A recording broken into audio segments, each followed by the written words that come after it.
I've been lying to myself. In second grade, I had this epic rivalry with a boy named Tony. Tony and I were the fastest kids in class at those time math quizzes. The teacher would start the timer, and Tony and I would go head to head, pencils flying. Tony and I, we were the top mathematicians in our second grade class. And I used to think, I'm pretty good with numbers. So I've spent my career as a CPA, financial analyst, and advisor.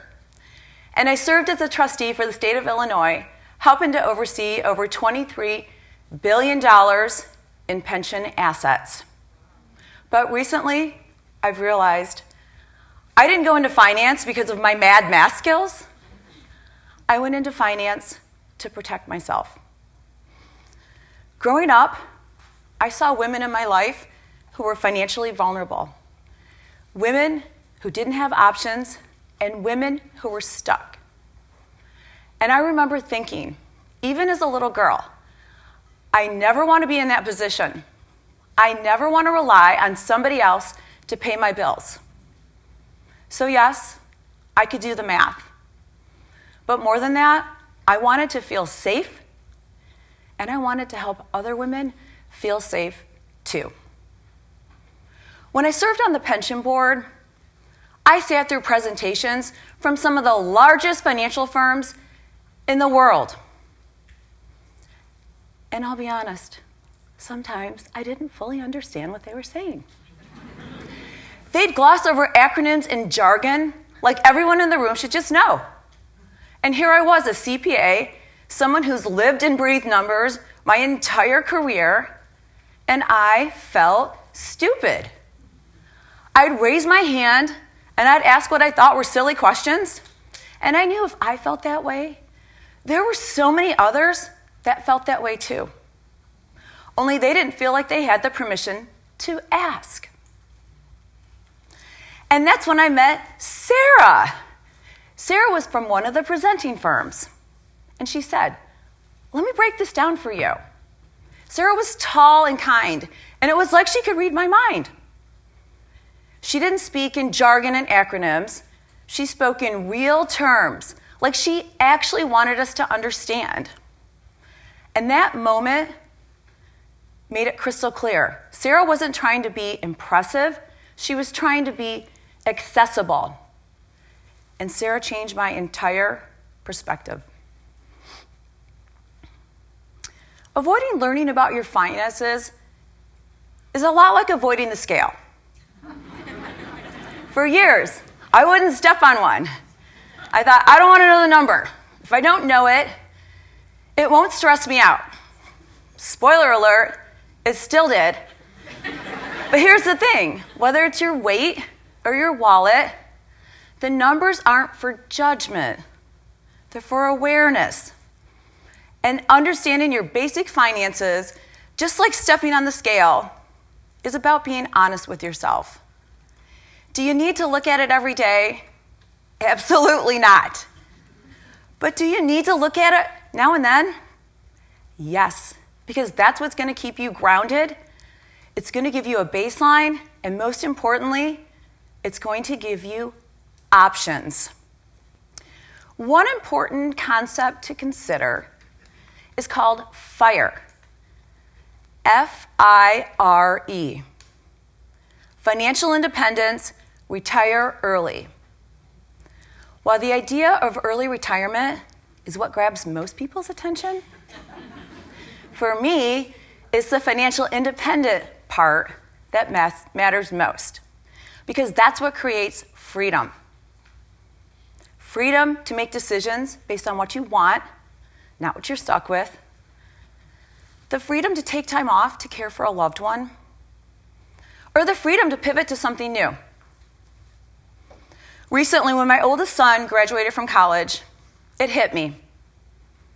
What I want for him and for every young person and for everyone is to have options. And that kind of freedom takes awareness, and it starts early.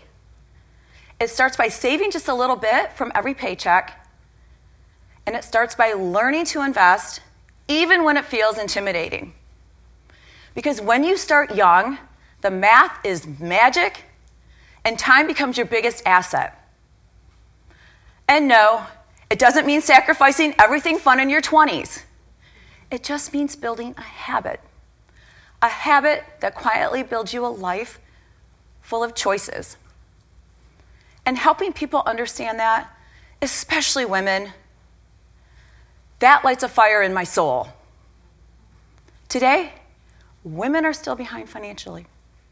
According to Morgan Stanley, women still earn only 84 cents for every dollar that men earn and retire with 20 to 30% less income. Still making less, still saving less, still investing less, all while living longer. And I get it. We're tired.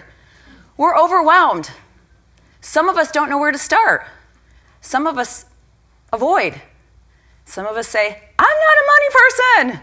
And some of us just put our head down and hope it'll work out. But it doesn't. And the longer we avoid, the more power we give away. People spend more time planning their vacations than they do planning their finances. And I understand why. Vacations are palm trees and beaches. And finances are password and paperwork. But what if we made finance feel more like freedom, or less like punishment, and more like freedom? According to Bloomberg, by the year 2030, women are going to control over $30 trillion in wealth in the U.S. alone. That shift is historic. Yet many women don't feel confident managing their money.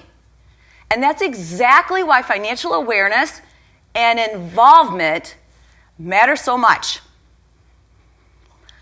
Let me tell you about a client of mine. She came to me after a painful divorce. She was overwhelmed. She didn't know where to start. She was embarrassed to even open her statements. So we took it step by step. She made a plan. She built a budget. She started saving. She started investing. She bought a condo. She donates. She travels. She's financially independent and peaceful. Not because of some massive windfall, but because she took the first step and got curious. So here's my invitation to you.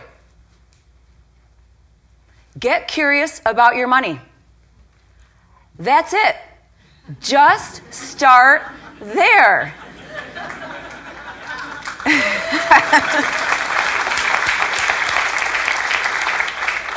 Here are 3 simple ways to begin. 1, know where you stand financially. 2, gather the passwords to your key financial accounts. And 3, create a simple budget and check it monthly. This one act of curiosity can shift everything. And these steps help us build awareness. Because when we understand our money, we can start directing our money. And when we direct our money, we own our power. And when we own our power, we can change our lives and we can change the world.